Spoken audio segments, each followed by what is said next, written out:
You know who it is, the horror flick nigga did Super 6 Big Mitch. And I'm kicking in doors with 03 O's. And I'm bringing 28s, 101s because we Vegas sons. It's the Chronicles and you in the Meadowlands. Yeah, this the Metals, man. Hubba dub. You already know what's finna happen, right? Yeah. You already know. Bolo Yang. Hubba dub, man. Bang! Nah, I'm just playing. Welcome to Vegas Chronicles with the whole Super 6 Big Mitch. Y'all like my intro? It's pretty cool, huh? It's original. Ain't no beat. Ain't nobody in the background humming. None of that. It's just all raw meat. You don't get no realer than that, man. Can't too many people keep it real like that. Keep it real. Nah. Welcome to Vegas Chronicles with the whole Super 6 Big Mitch, man. And today, like any other day, y'all know what we do. We kick actual factuals, man. It wouldn't be no other way. Would it? Yay. Shout out to everybody that support my small platform, man. You know, I answer questions, that people try to, put in the comment sections, man. And let's get right off into it. One of the questions people asked me concerning Valley View. They asked me, someone said they hear Valley View say Valley View or View Grape or something like that. And they wanted to know if there's some type of correlation or I guess an alliance with the Grape Streets. I'm gonna be honest with you. To say yay or nay and be 100% sure about that, I couldn't. But I think there is some type of Grape Street influence. They do wear purple. Valley View do. I go back to the era when they were war babies. They always been Crips, but when they indoctrinated the purple, I don't know if they did it in hindsight because of Grape Street. But I think there is some type of Grape Street influence there. How much of it, I don't know. But I'm gonna start, bringing people on my phone and also at the studio.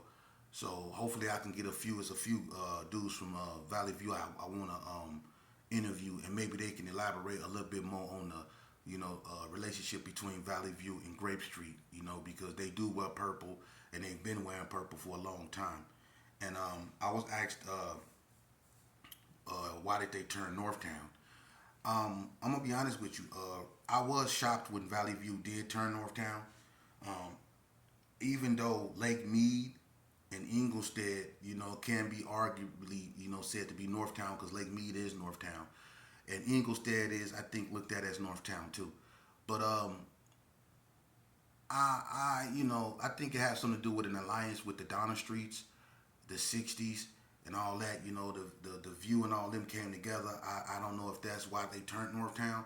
That's why I say I have to bring them on here, and maybe they can elaborate a little bit more on that. But I don't really too much know why they turned Northtown. I'm gonna have to bring them on and ask them that. Another thing I was asked had to do with 40 Block, and it's 40 Block Crips. No, 40 Block is not Crips, although the original members of 40 Block were at one point rolling 60s, but 40 Blocks in itself, they went from 40 boys. When they were 40 boys, they were just a clique of dudes that drunk 40 ounces and messed with females. They wasn't really violent or had any type of gang element to themselves. And, when they became 40 Block, in '89, that's when they became, a gang, and they started wearing brown, but they never were Blood or Crips. They're like the Gersons, and the Gersons is not Bloods nor Crips, but they were more like the Gersons, you know what I mean? But yeah, and another thing, this Sin City dude, well, I don't know your name, man, and I'm not finna try to remember it. Stay off my page talking about, I don't want to talk about 28th Street no more, man. I don't. And I'm going to be so 100 with you, man. If you can go to the comments of my last video, people already spoke on that. I was right. I knew Elmwood took over 28th Street.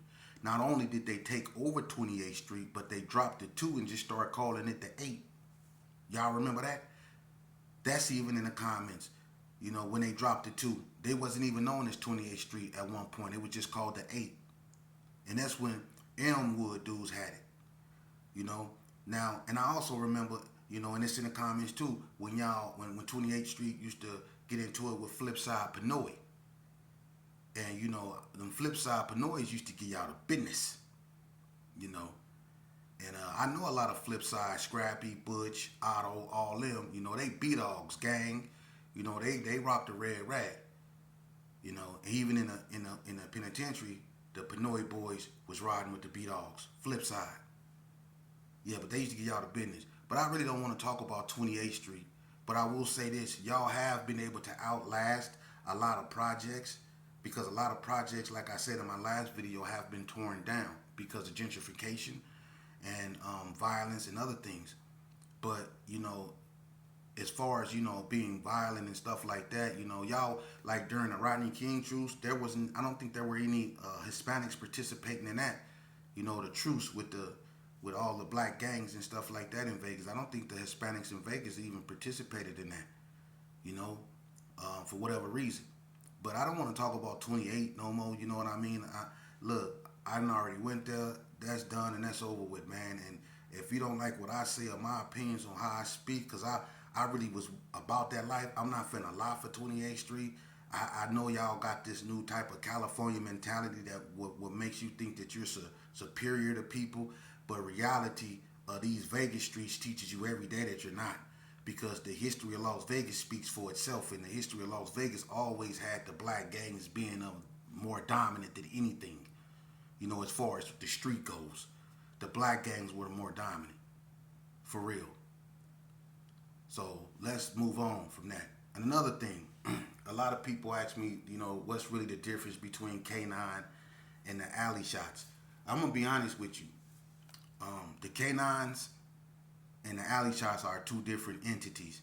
And to be honest with you, the K9s are the original inhabitants of carry arms. The alley shots was something that was created in the big carry arms. You know, and I'm not going to go into that, but it was something that was created in the big carry arms that they try to link to the little carry arms. But it has nothing to do with the little carry arms. You see, the alley shot was something that was put together in the big carry arms, which is K9 neighborhood. But the alley shots also claim carry arm as their neighborhood. Because in reality, if a lot of those cats wasn't alley shots, they would have been K9s.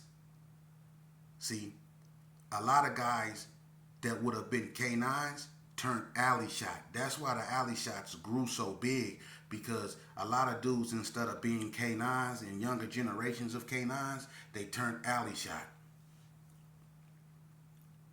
For real. That's why the K9s don't have, you know, a lot of youngsters or younger generations. If you look at the generation, they're alley shots. And there are actually more alley shots than K9s. How could there be more alley shots than K9s when the K9s are the original inhabitants of carry arms? But there are more alley shots than there are K9s. For real, for real. For real. You know, so, and another question that I was asked, I'm trying to answer questions. As far as, someone asked me about the most, you know, as far as the penitentiary system and who was the most, you know, violent inmate.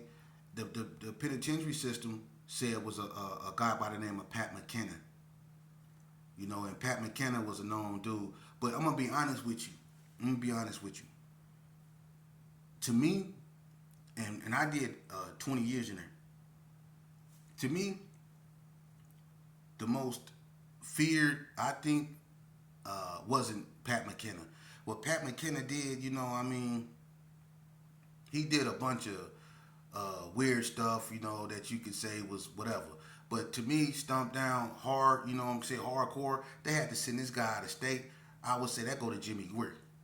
Jimmy Greer, I think Jimmy Greer come out the hood. And he started what was known as Dark Side Nation. You know, which was a religious group that started in Ely Max. It was consist of Cali boys, Vegas guys. You know, they was basically religious gangbangers.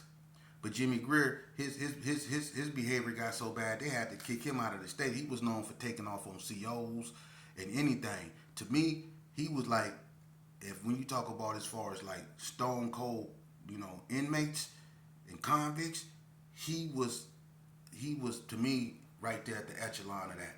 I say Jimmy Greer over Pat McKinnon any day, for real. You know, so and today, I'm probably not. One thing I want to get into, man, is I don't do videos for views. I don't. I do videos to get my message out. And whether this video do good or bad, I don't care.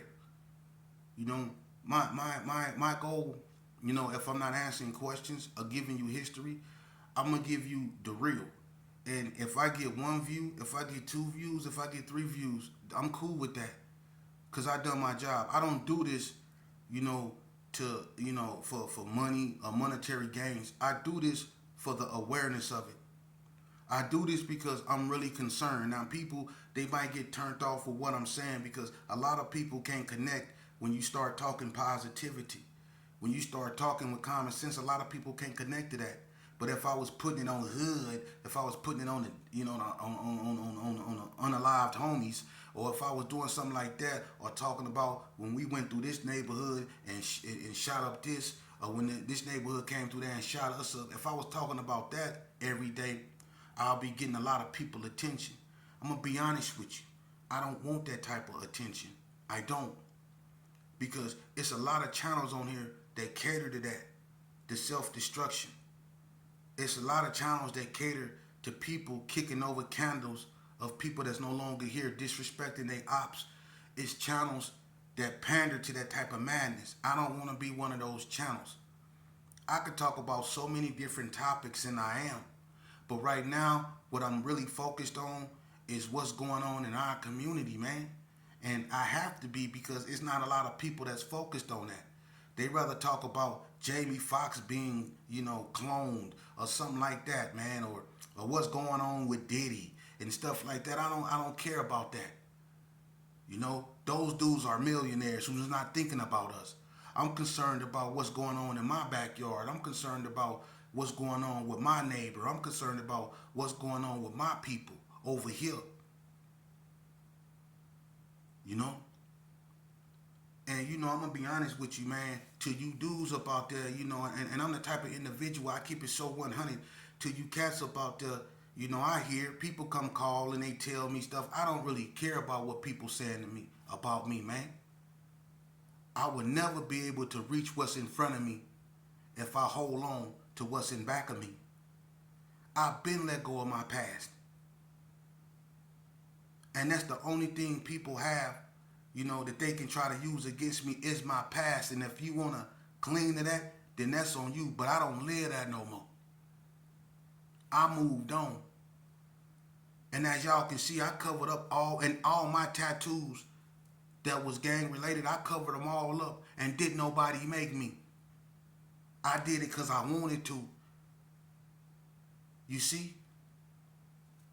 And when it come to putting in work, and when it come to Herbert Gerson, my name is synonymous with it. But I had the kahunas to cover all that bull crap up because how I look, trying to reach the youth and talk to the youth, and I got all this scrabble up on me.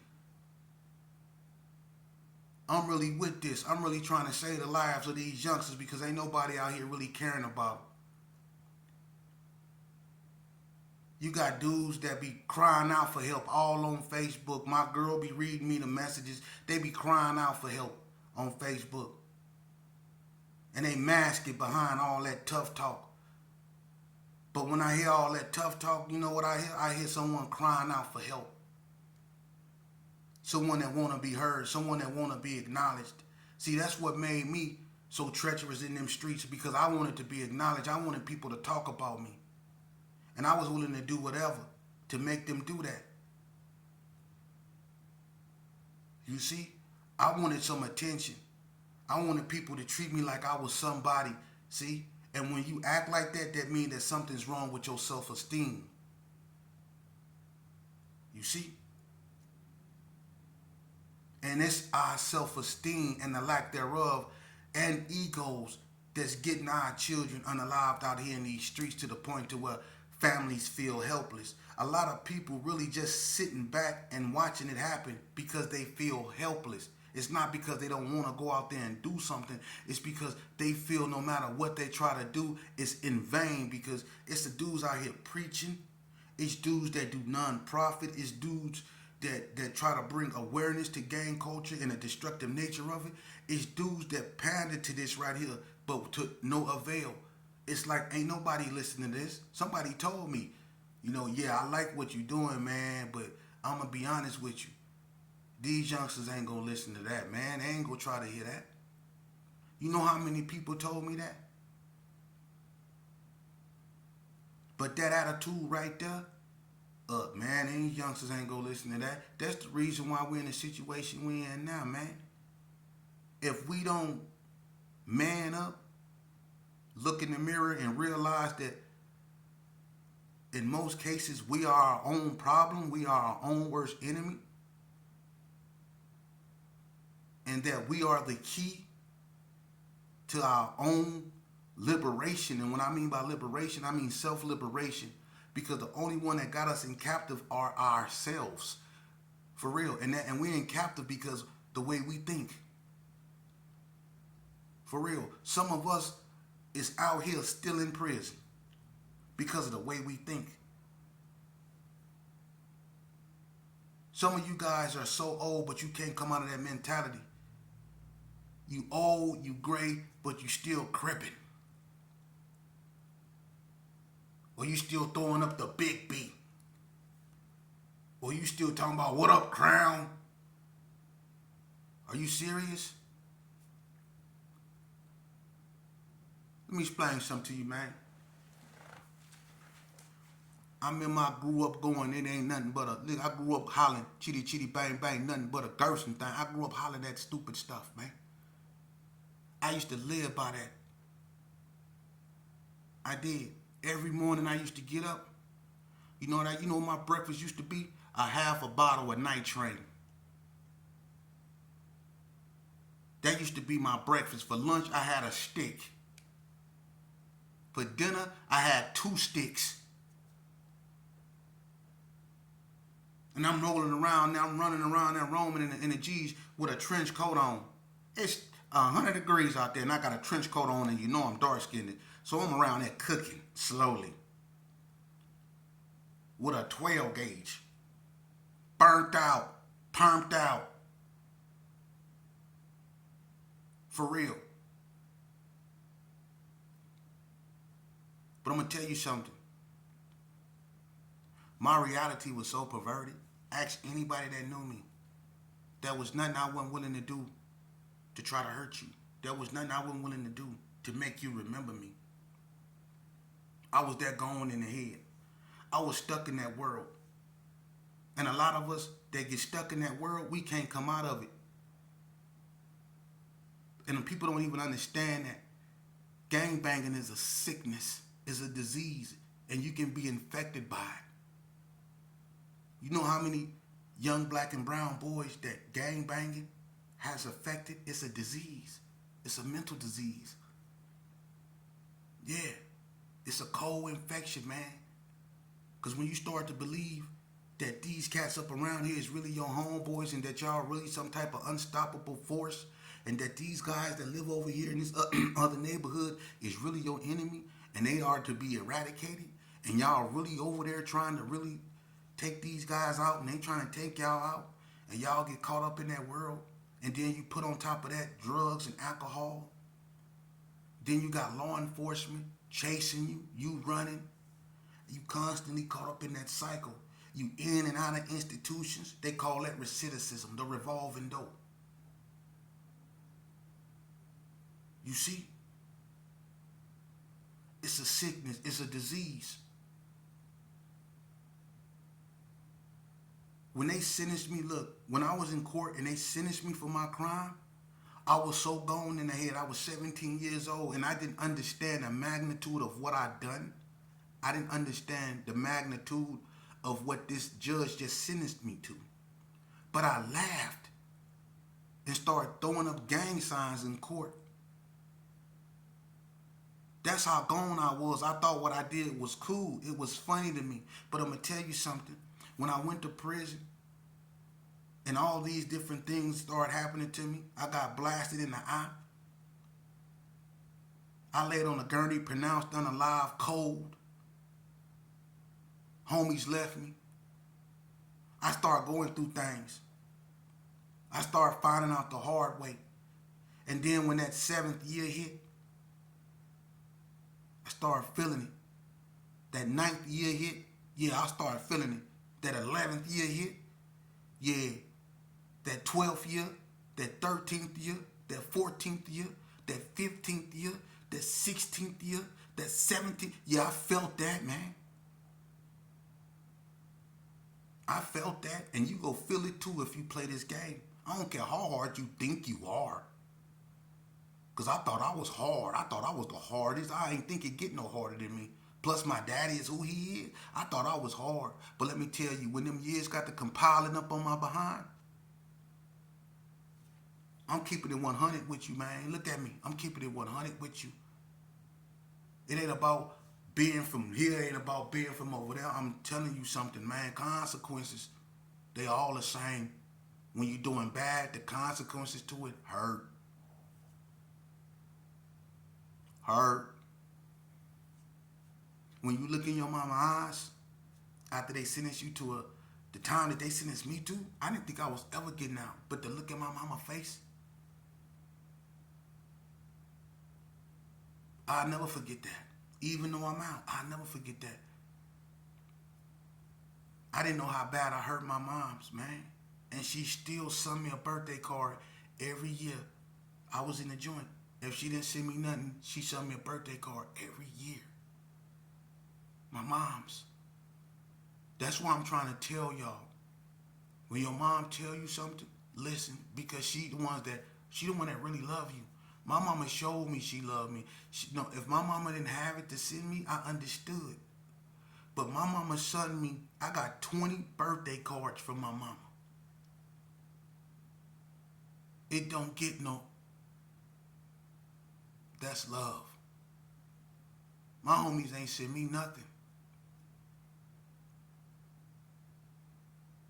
But they sure told me what type of G I was, or how hard I was. And always talking about the work I put in. But they didn't send me nothing when they got out. But my mama, she sent me a birthday card every year. So when your mama tell you something, youngster, listen to her, because she the one that really love you. Because through the storm, my mama still managed to send me a little ray of sunshine. You see? Ain't nothing like your mama. So listen to her. Don't do her like that. Don't send her through that stress. Don't put that stress on her heart. Don't do that. Especially for no so-called homeboys. Because they don't love you. Them dudes don't even know how to love themselves. Trust me, I know. It was dudes hating on me and dudes I was hanging with simply because we was putting in too much work, because our name was ringing and theirs wasn't. They was hating because of that. No matter what you do, the people on the side of you go find a reason to hate on you. I'm telling you, man. For real. The best thing to do is be the best you that you can be. You don't need to be a part of a gang. All you need is a gang of common sense to navigate you through life. You don't need to be around a crowd of dudes, man. That ain't gonna never validate you. For real. The only thing that's gonna do is make you liable and susceptible for the mistakes they make. Be responsible for your own mistakes. Learn from your own mistakes. Don't learn from theirs. But better yet, learn from theirs, because a wise man learn from other people's mistakes. A fool learn from his own. So it's okay to learn from other people's mistakes in that aspect. Look what happened to me and what I went through. Use me as an example if that's going to save you. Use me. Do you want to go through what I've been through? Huh? Look at me. With all my flaws. And you know what? I accept my flaws. You know why? Because now they can't use them against me. I come to you with all my flaws. my imperfections, to let you know I'm just like you, youngster. I am. I know the hurt. I know the wanting to be heard. I know what it feel like. But I'm going to tell you something. What make you strong, what make you a man, what would define you is your character. Your character. Be yourself with all your flaws, with all your pluses and minuses. Be yourself, bruh. For real. Be responsible for who you are. That's what real men do. Stay up out these gangs, man. For real. Because all these cats, let me tell you something. Most of them just huddle up to talk about other men. That's all they do. And y'all know it. Y'all hear it. When you get around your homeboys, these homeboys talking about them homeboys. And them homeboys talking about them homeboys. But the cold part about it is, when they come together, they act like they ain't said nothing. And then they smile for the pictures.